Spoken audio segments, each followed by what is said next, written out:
Hi hello good morning नमस्ते सगळ्यांना जय भीम। मी सीमा स्वागत आहे आपल्या सगळ्यांचं माझ्या यूट्यूबच्या चॅनलमध्ये। कसे आहात सगळे? आशा करते की तुम्ही मस्त स्वस्त आणि आनंदी असाल।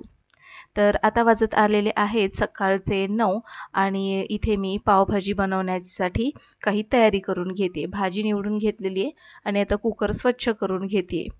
तर आजचा व्हिडिओ पूर्ण पहा आणि आजचा व्हिडिओ 1% जरी उपयोगी वाटला ना तर नक्कीच लाईक करा आणि सबस्क्राइब करून बेल आयकॉन प्रेस करा। तर आजच्या व्हिडिओमध्ये अशा काही सवयी किंवा अशा काही ज्या गोष्टी आहेत ज्या आपण वेळेत पूर्ण करणं खूप गरजेचं आहे आणि त्या वेळेत पूर्ण केल्यामुळे आपल्याला आणि आपल्या कुटुंबाला नक्कीच फायदा होणार आहे। तर त्या सवयी कोणत्या तर आजच्या व्हिडिओमध्ये आपण पाहणार आहोत। आपण एक गृहिणी, आई आणि पालक म्हणून एक स्वतंत्र जगायला शिकलो आहोत। स्वतःच्या आयुष्याची जबाबदारी घ्यायला शिकलेलो आहोत।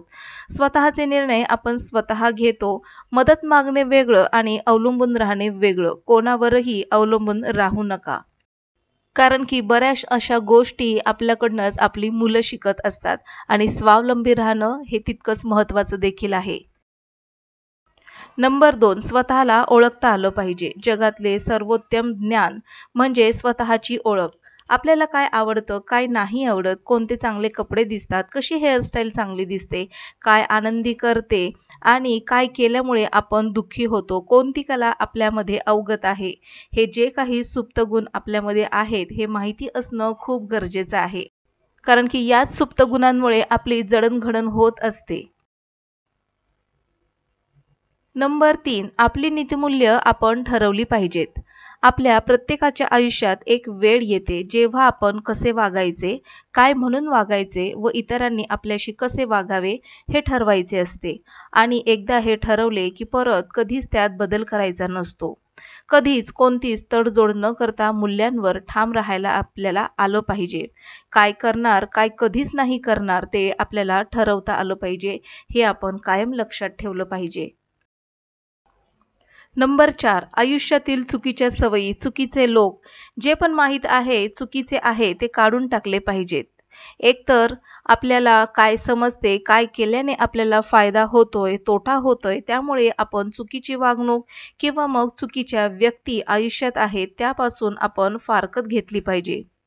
उगीचच त्यांना खुश ठेवायच्या नादात स्वतःचे आयुष्य खराब करणं हे चुकीचं आहे।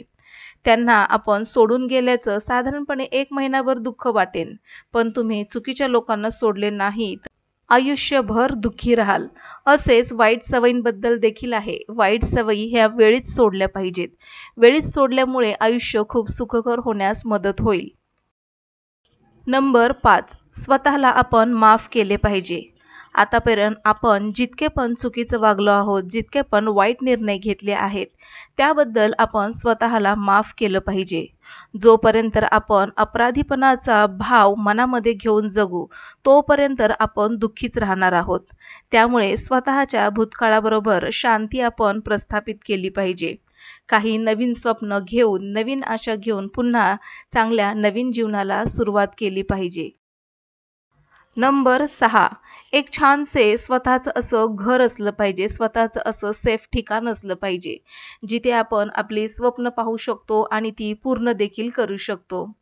अशाच आपल्या घरामध्ये सुरक्षित असल्याचा फील देखील येतो, जिथे तुम्ही आल्यावर एकदम शांती अनुभवता येते। असं हे आपलं स्वतःचं हक्काचं घर असतं आणि म्हणून जन्माला आलोय, जबाबदाऱ्या भरपूर आहेत, त्यापैकी स्वतःचं हक्काचं घर असणं देखील गरजेचं आहे आणि ते पूर्ण करता येणं हे देखील एक खूप मोठी जबाबदारी आहे। नंबर 7 करिअर सेट करता आलं पाहिजे। आपण गृहिणी आहोत, घरातच आहोत, ही जी भावना जी आहे ना, जी सतत मनाला आपल्याला टोचणी देणारी असते ती भावना आधी आपण काढून टाकली पाहिजे। गृहिणी आहोत, घरातच आहोत आणि घर सांभाळणं हे देखील खूप मोठं एक कौशल्य आहे आणि ते प्रत्येकालाच जमतं असं नाही। संपूर्ण 24 तास आपण देऊन एखादी सुट्टी न घेता पुरेपूर आपल्या कामाचा फायदा घेऊन कुटुंबातील सगळ्या सदस्यांना आपण आनंदी ठेवत असतो आणि याचं समाधान सगळ्यात मोठं आहे। तरी देखील घरातील कामं केल्यानंतर थोडाफार जो काही आपल्याला वेळ मिळतो, त्या वेळेमध्ये आपल्या कलागुणांना, कौशल्यांना आपण वाव दिला पाहिजे किंवा शिक्षण घेऊन योग्य करिअर निवडून त्यात प्रगती केली पाहिजे. उगीच चुकीच्या नोकरीमध्ये, चुकीच्या व्यवसायात किती दिवस कुढत बसायचं? योग्य क्षेत्र निवडून त्यात प्रावीण्य मिळवण्याचा प्रयत्न आपण केला पाहिजे. घरात आहे, गृहिणी आहे, मी बाहेर जाऊन काही करू शकत नाही, असं हा एक भ्रम आहे. घरामध्ये राहून तुम्ही खूप सारे असे उद्योग व्यवसाय करू शकता, की जे तुम्हाला नक्कीच पैसे कमवून देतील. तर याआधी माझा एक व्हिडिओ होऊन गेला, घर बसल्या करता येणारे उद्योग व्यवसाय.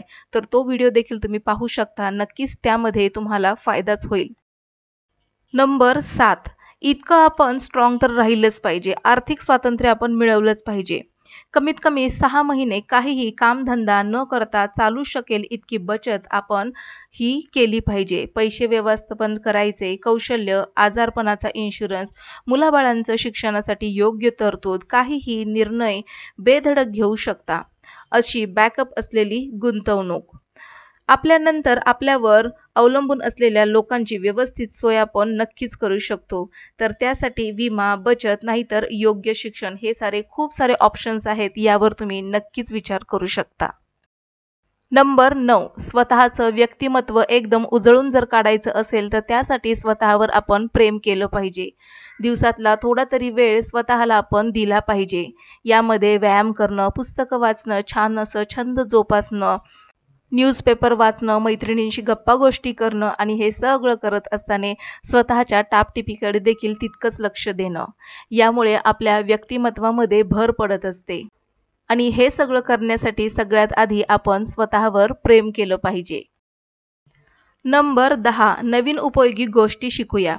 लोकांशी वागायचं कौशल्य, जंगलात एकटेच राहिले तर जगायचं कौशल्य, सगळे आपल्याकडून काढून घेतले तर काहीही काम करून जगण्याचं कौशल्य, लोकांना समजून घेणं, प्रभावित करणं, एखादी गोष्ट विकणं याचं कौशल्य, एखादी छंद, कला, अशा खूप साऱ्या गोष्टी आहेत ज्या आपण शिकल्या पाहिजेत.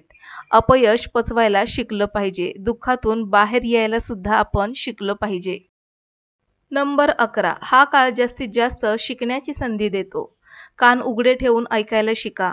आपल्यापेक्षा मोठ्या लोकांना प्रश्न विचारायला शिका. उत्तरे समजून घ्यायला शिका. त्यांनी जे केलं आहे ते आपण सुद्धा कसे करू शकतो या ध्यासाला आपलंसं करा.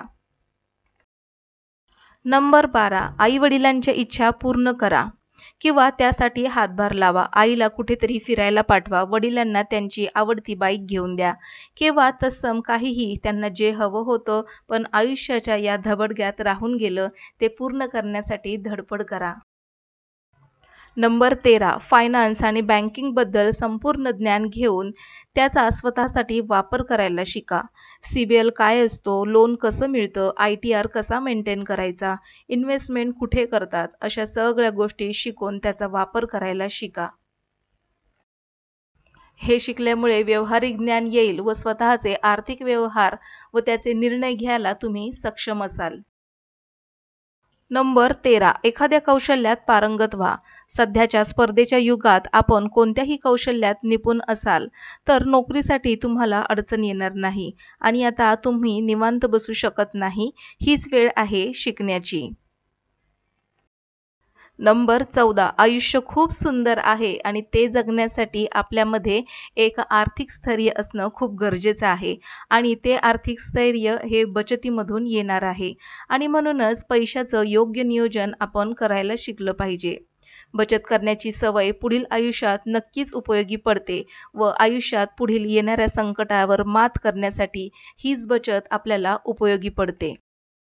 नंबर 14. एकटं राहायला शिकूया. एकटं राहिल्यामुळे आपण स्वतःचं परीक्षण करू शकतो. काय चांगलं आहे, काय वाईट आहे, स्वतःसोबत चांगला वेळ घालवू शकतो. आत्मपरीक्षण केल्यामुळे आपल्यातल्या चांगल्या वाईट गोष्टी आपल्याला समजतात आणि त्यावर आपण काय चांगले निर्णय घेतले पाहिजेत हे देखील आपल्याला त्यामधून समजत असतं. नंबर 15. नवनवीन भाषा शिकूया, धोका पत्करायला शिकूया. हल्लीच्या काळामध्ये जास्तीत जास्त भाषा शिकण्यावर आपण भर दिला पाहिजे. जितक्या जास्त भाषा आपण शिकू तितकं आपलं करिअर हे स्ट्रॉंग होणार आहे. सोबतच धोका पत्करायला देखील आपण शिकलं पाहिजे. धोका पत्करल्यामुळे आयुष्यामध्ये वेगवेगळ्या संधी आपल्याला मिळत असतात. वेगवेगळ्या संधी मिळाल्यामुळे आपण आत्मविश्वासाने उभे राहतो आणि आपण आत्मनिर्भर बनत असतो.